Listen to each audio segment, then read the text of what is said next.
Okay, guys, it is Wednesday, April 1st, 2020.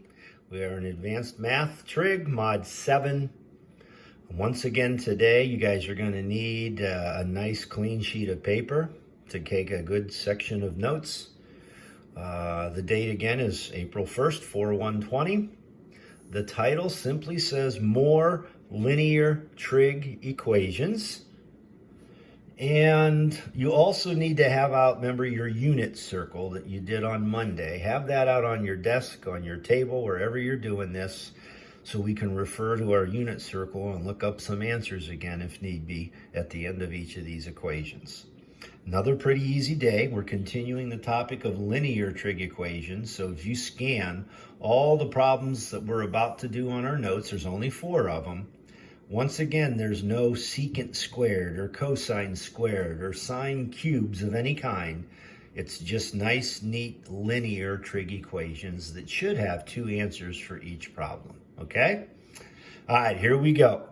If you want to, you can certainly divide up your paper into 4 sections if you want.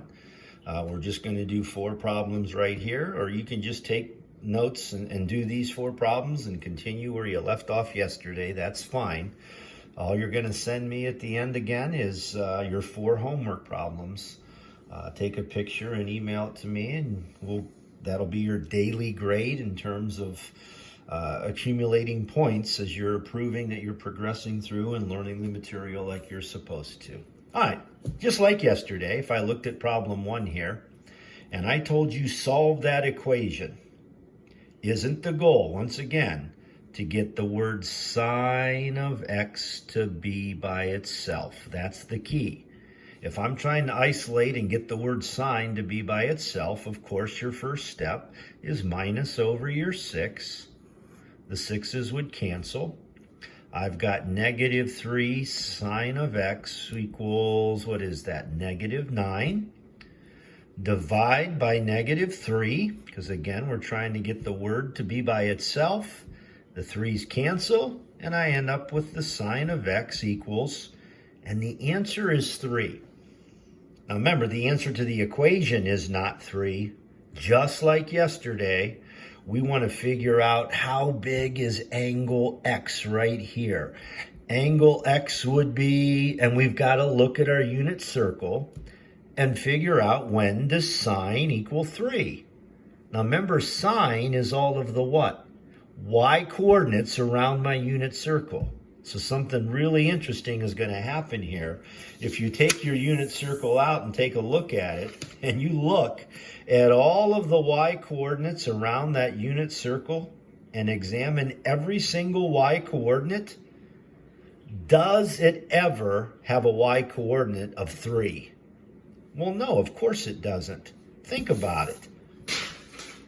If you go back to the sine cosine graphs that we graphed a few weeks ago, remember the sine graph, I'll just make a little sketch down here, is the one that started on the origin, hit a maximum of how tall? Oh, it hit a maximum of 1, went through the x-axis, hit a minimum of negative 1, and ended up back on the x-axis. So the sine graph, or the sine roller coaster, looked like this. Guys, what is a max? It's called a max because it's the maximum height you ever reach. The maximum height was up on what number? Up at 1, wasn't it? It never got taller than 1. So when I go back to this equation and say, when does sine equal 3? Well, if you look at the sine graph, it's never going to get up to a height or a y coordinate of 3, is it? So anytime a sine or cosine equation equals a number bigger than 1, that is an impossible situation. So you literally write no solution to this equation. It doesn't have an answer because there's no way you can put an angle in for x and take the sine of that angle and ever get an answer of 3. It's impossible because it never ever gets above the number 1. Okay? So if sine or cosine ever equal a number larger than 1, or less than -1, like -2 or -3, something like that. That's an impossible situation, so there's no solution. Okay? That's one thing we could see. Look ahead here at problem number 2. I know that looks a little scary because it's got the word secant and cosecant both in it. And you're thinking, oh my gosh, how do I even know which word to isolate? Well, let's think about this for a minute. You've got a dot connection right there. You've also got a dot connection right here between the 2 and the cosecant. And remember, I'm solving an equation, so I'm allowed to do whatever I want to this equation as long as, what's the rule? As long as whatever you do to one side, you do to the other? Couldn't I divide both sides by the cosecant of x? Oh, because there's a dot connection here and a dot connection there. So that's perfectly legal. These cosecants disappear. These ones disappear. And I'm down to secant of x equals 2. Now, if you think back to yesterday, there's one thing we've got to do now to finish solving this problem. Agreed? It says secant, doesn't it? What do we know about the word secant? He is the what? Reciprocal of cosine. So watch this. I'm going to change secant to the word cosine. I'm allowed to do that as long as this number here, 2/1, gets reciprocated and flipped over. So if I take 2/1 and I flip it over, I get 1/2. And so now I'm really asking, when does cosine equal 1/2? Now remember, cosine is the x-coordinate of all your ordered pairs. So when does my x-coordinate equal 1/2? Well, we look at our unit circle, and I notice that the x-coordinate equals 1/2 right here at pi/3. And where else is my x-coordinate equal to positive 1/2? It happens again right here at 5pi/3, right? So the answers to this equation are angle x equals pi/3 and also 5pi/3. And we got it. Okay, move to the next one. Now, the word sine is already by itself. I'll give you a second to copy the problem down. Sine of 2x equals radical 3/2. Something's, oh, for the first time. Notice that said sine x. This said cosine of x. All the problems yesterday said tan x and sine x and cosine x. This says the sine of 2x. Okay, so how do we attack or handle one of these? Okay, my first piece of advice. Pretend you can't even see that that's a 2x. Focus on the word sine. It says sine equals radical 3/2. So literally, you're going to go to your unit circle, look at the y values, right? Because it says sine. And when are my y values going to be radical 3/2? Well, let's take a look. My sine values are radical 3/2 right here at pi/3. And where else? Oh, right here at 2pi/3.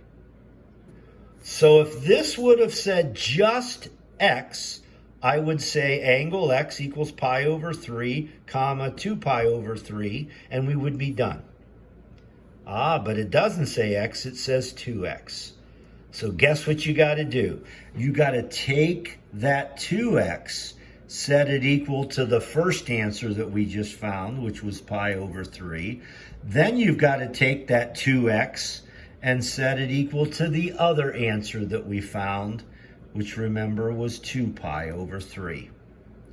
So now for you to get this x by itself, I divide by 2.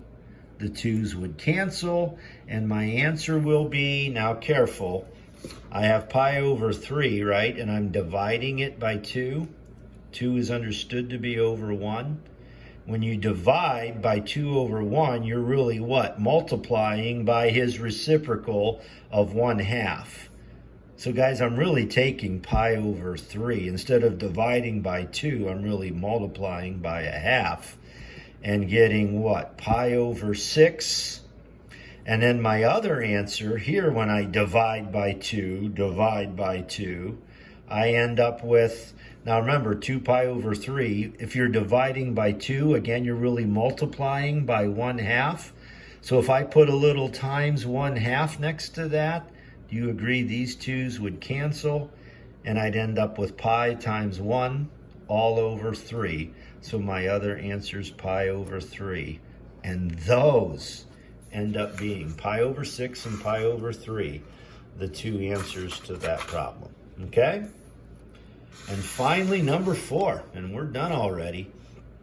It says that my goal is to get the word cosine by itself, like we've been doing for 2 straight days now. So let's add over our 4, plus over our 4. I'd have what? 2 cosine 3x equals -1. Divide by 2, and I end up with the cosine of 3x equals -1/2.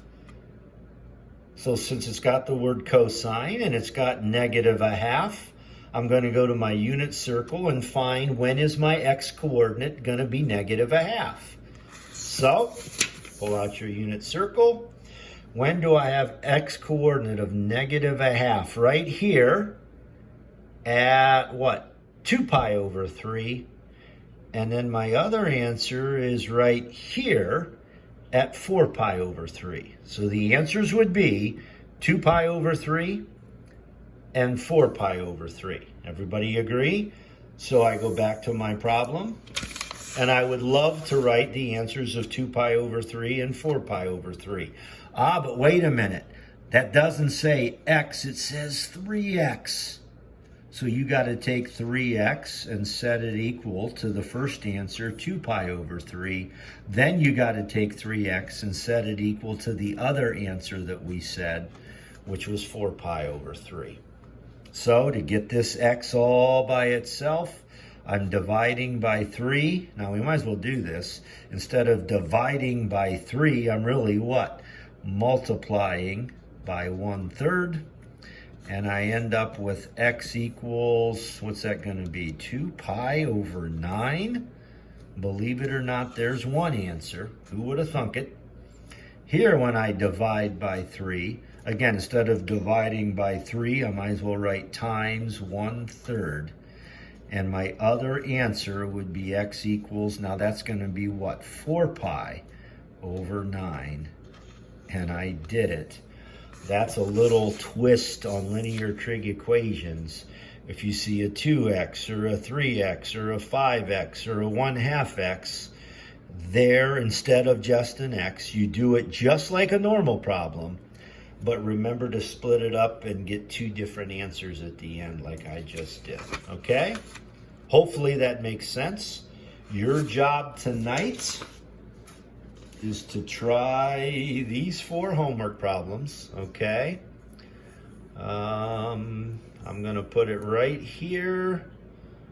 If you wanted to do these 4 problems, let me get this video so you can see all of them at the same time. There we go, right there. All right. We've got 2 cosine x minus 5 equals -1. We've got radical 3 cosecant x times secant x equals 2 secant of x. We've got cosine of 4x equals 1/2. And finally, -3 plus 2 sine 3x equals -4. Those are your 4 homework problems. Take your time, do them correctly, hopefully. When you're done, you take a picture, email it back to me. I give you a point or 2 for trying, a point or 2 for the right process, and a point or 2 for the correct answers. And you're simply getting a daily grade on the problems I give you. And that daily grade just adds up, adds up, adds up. There's no big tests, there's no quizzes. It's just a daily grade based on you proving to me that you understand the lesson I just taught you. If you're ever confused or stuck or don't realize how to do some things, You can always replay the lesson or go back through it and rewatch me do a problem or 2 or 3 if you have to, okay? Great job. We'll see you tomorrow on Thursday, April 2nd, and our topic will be quadratic trig equations.